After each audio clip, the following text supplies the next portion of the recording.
Hey guys, welcome to this week's podcast episode. I'm really excited about today's episode because we're going to be talking about recovery, emotional resilience, story of addiction. Today's guest, we have Jay Staples, and his mission through his story is bringing authentic change by thinking differently and changing habits.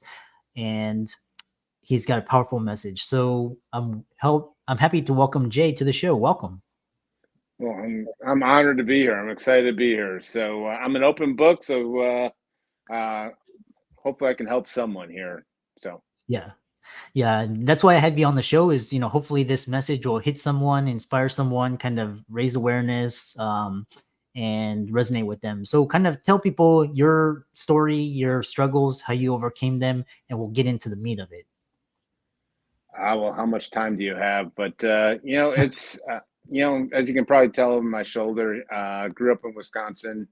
Had a. I just believe that creativity and marketing. My dad owned a small little advertising agency growing up, and so I think that creativity and um, just marketing in general kind of oozed down into just our family framework. I got two older brothers that I think are fairly creative in marketing backgrounds as well. So I grew up in um, my climb was much like some other people. My two older brothers kind of just went through college, found jobs, found wives, are married, have kids, and just Hmm. lived an incredible life. Like mine, I always have to make things interesting. So I started falling into golf. I wanted to be a professional golfer all through my life, and played in junior tournaments and college tournaments and all kinds of different things. And but what really kind of derailed everything as I was kind of trying to find my own path. I've learned I'm a people pleaser, and I put a lot of time, energy into what others think, and so I lived a majority of my life what I thought others wanted me to be. No pressure from parents or loved ones. It was just all self-proclaimed, self-projection on me. So I fell into really, really bad drug and alcohol abuse, misuse, addiction. Got in some legal trouble, got in courts, and which just led to health issues and financial issues and legal issues and job issues and authentic issues, and just completely lost track of who I was. So I've always had an advertising background. Between golf and advertising, that's really kind of how I kind of was raised and so forth. I'd go back and forth working for my dad at his ad agency. I'd break out on my own. Tried to be getting in the golf business and playing that professionally or teaching professionally, and just was completely lost. And in 2008, thank God, I think the world is happy that I decided to cut drugs and alcohol away from my life. And little did I know that when I made that decision, everything kind of rushed at me, and it was just left with me and my solution, which has always been drugs and alcohol since I was 17, 18. It was now kind of, I knew it was bad for me. I knew I couldn't turn back to my one and only solution. I was left with just me. And so since 2008, it's been a long, long journey of kind of just finding things. I just got really, really fascinated with how we process thoughts, and our thought process and thinking process and habits. And anyone that has any information, I went through seminars, I went through webinars, I sat in presentations, I waited in line to talk with people that I thought would had a different perspective on thinking and so forth. And through the since 2008, became a life coach, a business coach, a recovery coach, interventionist, everything basically, minus a licensed clinician. But through that whole journey, what I realized was in 2008, I was miles and miles away from who I authentically was as a person, or who I was meant to be. And so since 2008, I've just been closing the gap, and coming really, really in touch with, who I authentically am, my authentic principles, my authentic brand, my authentic personal brand, just how I authentically communicate. And since doing that, started working with people, started working with companies, started working with communities, and I learned that my story is my story. And once I took back the pen and started writing my own story and not letting other people write it for me, that I was able to control the narrative, and through thoughts and habits and life changes, my life story is something that people are gaining inspiration from. And through it all, I never thought I would see myself as a life coach or business coach or what I Yeah. call a creativity coach. I mean, I just wake up each and every day. It just goes to show you, like, let tap into who you really are and who you authentically are, and you don't know what's in store. So I although I saw myself as a professional golfer, or a creative director at a big ad agency, here I am, just creating my own little agency. We work with, like I said, individuals, companies, communities, and we work directly with authentic thinking, authentic communication, and creative kind of rebranding. Yeah, I love that. Um, so it's a really powerful story, and I really think I think the breaking point for the entire world was 2020, when basically we needed a world shutdown closure to make everybody reassess. And one thing is talking about is so you talk about these uh, you know, I I think our culture and our society is like we have to have this picture perfect, and you go to Instagram or all these TikTok, and everybody's like smiling and all this, but it's like kind of like this cover up for what's happening. And 2020 basically showed that talk about it basically said that vulnerability, creativity, and authenticity are really powerful. So you don't have to be the Tom Brady with that image to make an impact. So kind of talk about being vulnerable isn't a sign of weakness, it's contagious. Well, I think there's a lot of myths that people come into. The most common one that I always come across with people that sit down in front of me or call for initial consultation is that they have this thought process that they can do it on their own. That they just need to pull up their boots, or your flip flops, whatever you want to put on your feet, or just pull up your socks, and they can figure it out on their own. That they don't need to reach out for help, and they don't need support, and they if you can't do it on your own, it's not worth doing, and all these other myths that I believe. So and I believed a good portion of my life, and that's what kept me kind of quote unquote sick. That's what kept me disconnected. That's what basically throwing happiness away. I was seeing happiness and joy and contentment, peace, and it was just floating away really quick. And what I didn't realize was I was causing it to be pushed away. All I needed to do was be open and honest, and to reach out for help, and to just be open, honest, authentic, with people.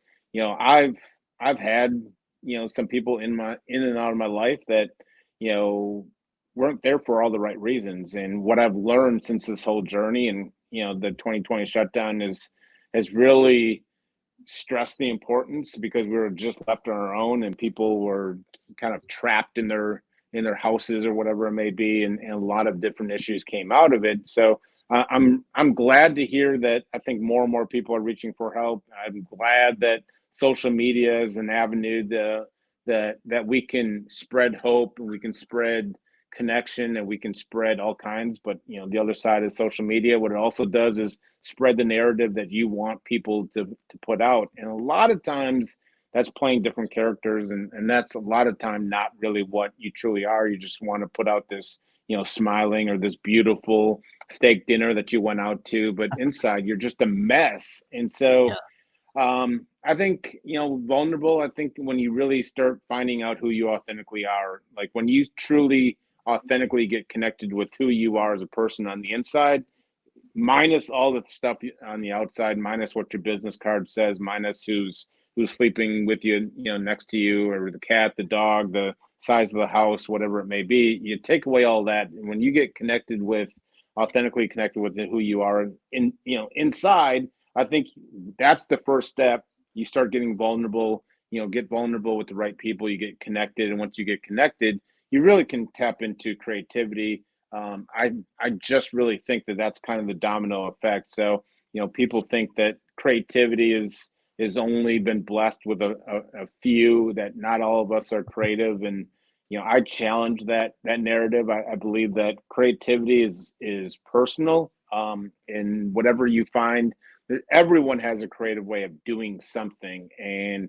once you find those authentic principles that you are, not what other people want you to be, when you find that, you can get creative and you can create. Creativity is basically creating, and you can create whatever it is. And it starts with, the thought process, habit changings, and getting vulnerable. Yeah.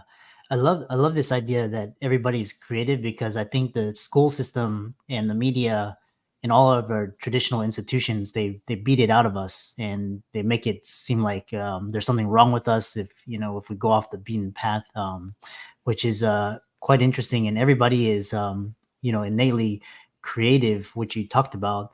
The other idea that you expound upon is with changing your thinking and then changing your habits and how you live your life. Kind of talk about that. Well, I mean, I think it's tough for people when I bring it out and hold this imaginary mirror up to them, and kind of take a look at what their thoughts are leading them to do. Like, sometimes your mind is not your best friend, and sometimes your mind is the one that's kind of leading you down that path. And it's not the mind's fault. It's not the consciousness, unconsciousness, whatever. Those are just memories. It's the story. Like, I always tell people, like, think of them, think of it like a movie projector. You sit in a movie theater, you have the mind, the energy, you plugged into the movie projector. Your mind is the energy, and then your consciousness is like the light bulb, or that thing that projects it up, onto that big movie screen. And then your thoughts is what the movie's actually playing. And so if you're sitting there watching your life story and saying, like, I don't like how this movie is turning out, I don't like the plot twist, I don't like how it starts, ends, realize that that's just your thoughts. Your thoughts are playing out in front of you.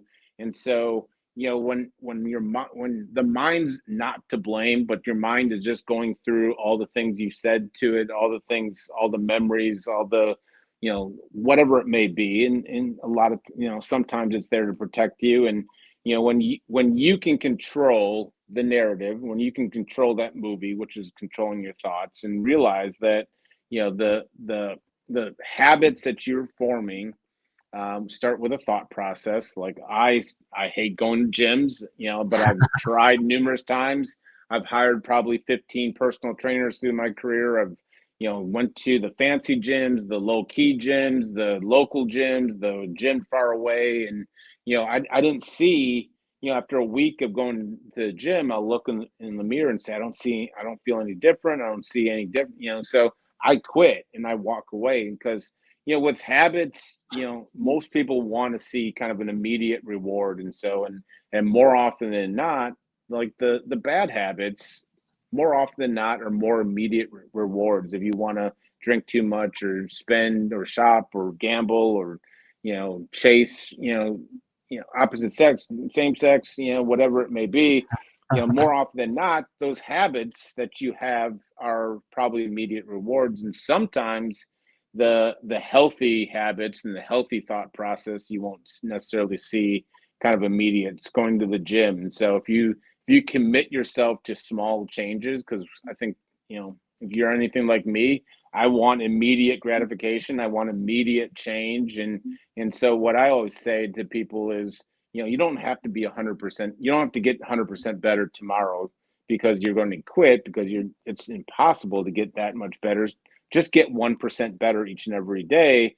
And know this, and know that it's going to be a slow process, but we're setting the bar low. Just get 1% better each and every day.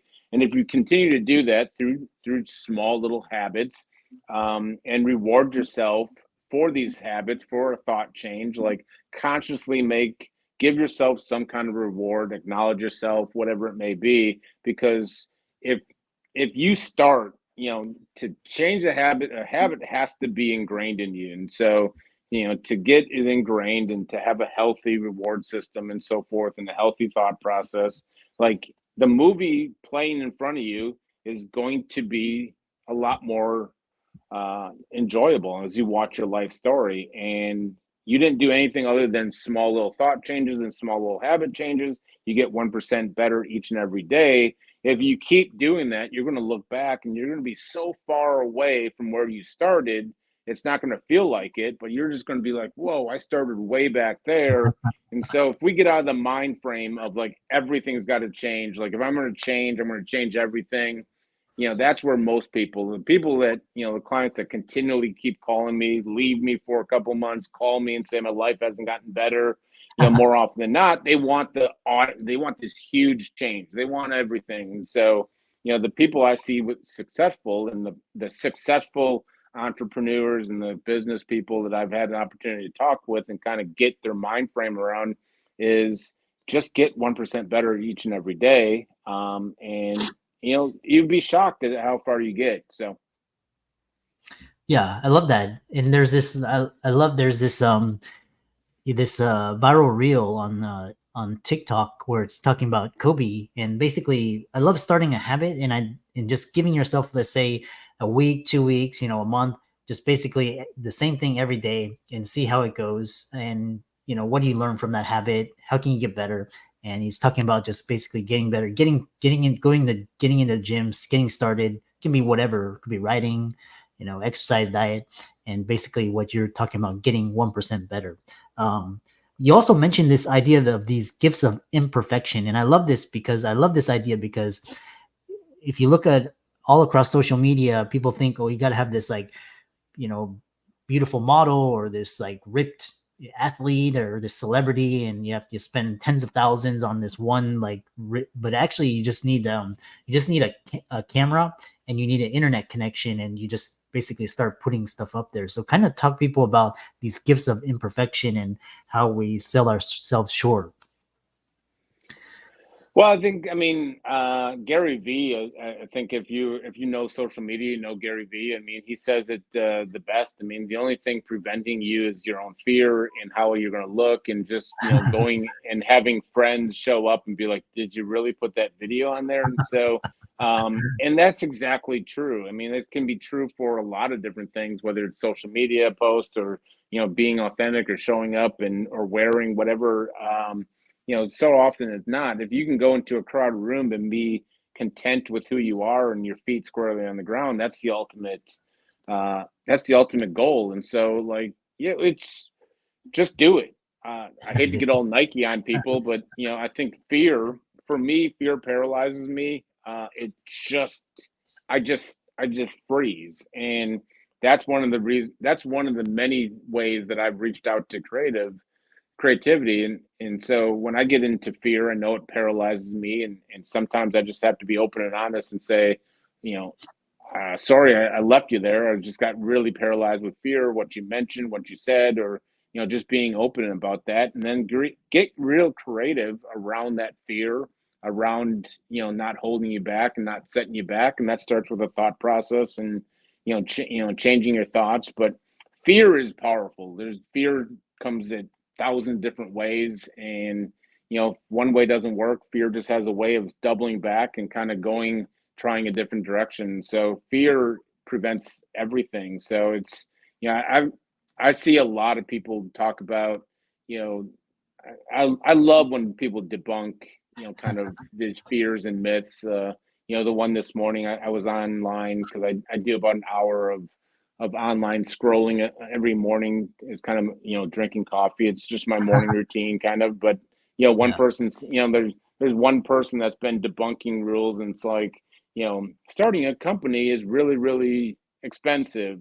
And he lays out with Chat GPT and website. I mean, it actually costs zero. Like with all these apps nowadays, like starting a company really isn't as expensive as you think. Your mind's just telling you, your fears telling you a different story. And so Kobe is a prime example of someone that's kind of just beats his own drum. And I miss the guy, but his interviews, I've gone back, several times, and there's stories numbered, that, the guys are at the Olympics and they're all getting in at 4 a.m. and, they pass Kobe in the lobby, and he's well rested and headed to work out. And so Kobe just always had that mind frame to be better and be himself. And he wasn't all about going out and partying and stuff like that. He enjoyed certain things, but I mean, you mentioned Kobe Bryant. My heart smiles every time because just a prime example of someone that got 1% every better and kind of blazed his own path. But fear has a way of paralyzing us. Fear has a way of telling us lies or minds. So more often than not, if you're not willing to do something, sometimes you're not willing to it, and sometimes I check in with clients or people and say, are you willing to make these changes? Are you willing to get uncomfortable?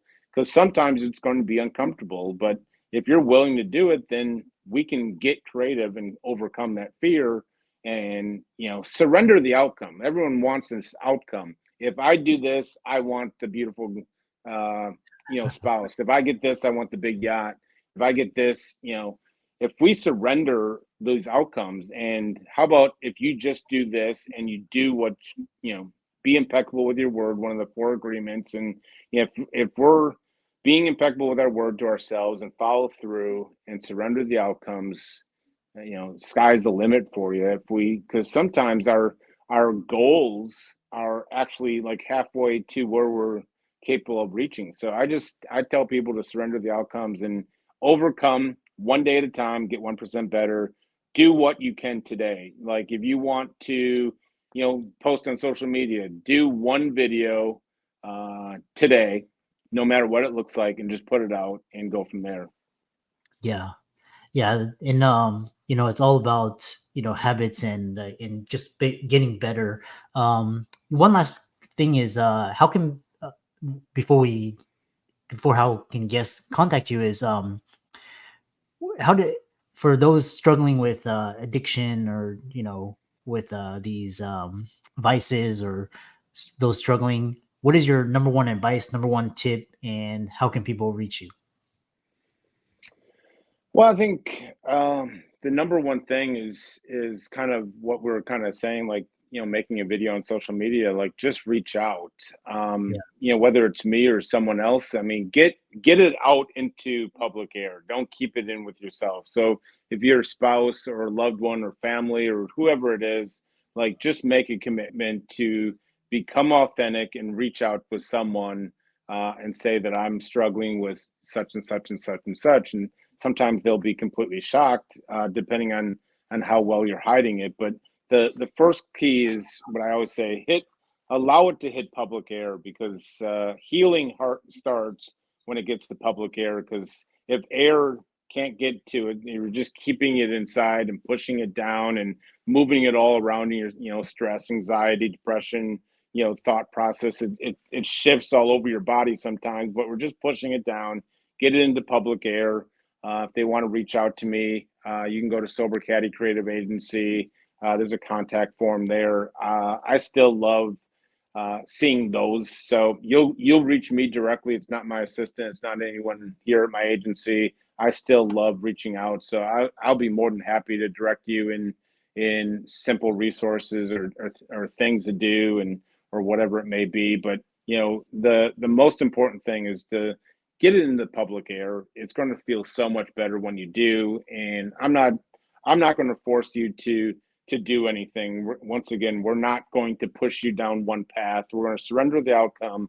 All we're going to do is, or ask you to do, is get it in the public air, get it out, start being held accountable, and whatever you're willing to do, because of it. Let's kick into action there, because change only happens is if you're willing to do it. So a lot of people think that they going to be forced to do things and so forth.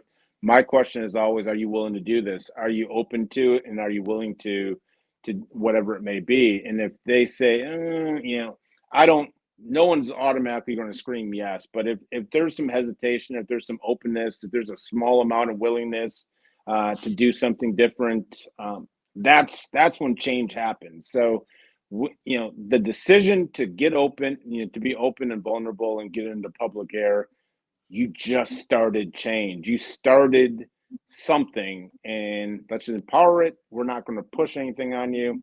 There's no outcome. You're not going to go to a 30-day treatment center or whatever. A lot of people get fear. Sometimes it's just sitting down with a therapist. Sometimes it's just finding a support group, whatever it may be. If we can get better one day and 1% at a time, one day at a time, then let's do it. And if I can be if I can be a small part of it, you can also reach me on pretty much all social media platforms. Sober Caddy on all kinds of social media. I think I'm probably the only sober caddy out there, so you'll probably find me. But excited to just kind of be a small beacon of hope and help for all your viewers and listeners. Yeah, I love that. And I love this. I love how you linked habits and overcoming addictions and struggles. Just get started, get it out there. And for all the audience out there, Jay Staples will resources will be in the links and show notes. And let's thank him for a fantastic episode. Excited.